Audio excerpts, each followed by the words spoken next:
आदिशक्ती मुक्ताबाईंचा हा मानाचा पालखी सोहळा आईसाहेबांच्या मूळ स्थानावरून म्हणजे श्री क्षेत्र मुक्तनगर समाधी स्थळावरून प्रस्थान करणार आहे पंढरपूरच्या दिशेने। महाराष्ट्रामध्ये हा पालखी सोहळा 6 जिल्ह्यातून अनेक वाड्या वस्त्यांना महानगरांना नगरात 3 शतकापासून खऱ्या अर्थाने पावन करीत 317 वर्षाची ही परंपरा मुक्ताबाईंच्या कृपेने या परिसरातून सगळे वारकरी समाज विशेष करून महाराज मंडळी कीर्तनकार आणि वारकरी पंढरीच्या दिशेने प्रस्थान करणार आहेत।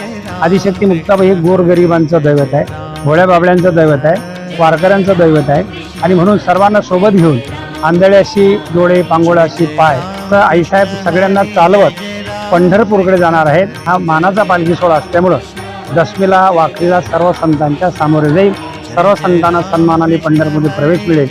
एकादशी पौर्णिमेचा काला करून पुन्हा श्री क्षेत्र भीमातीर ते तापीतीर म्हणजे मुक्तानगरकडे परतीच्या प्रवासाला हा सोहळा परत येणार आहे। प्रस्थानला आणि आल्यानंतर आगमन सोहळा हे दोन्ही सोहळे वारकरी संप्रदायाच्या दृष्टीने फार महत्त्वाचे असल्यामुळं आगमनाला सुद्धा लोक फार उत्साहाने या सोहळ्यामध्ये सहभागी होतील।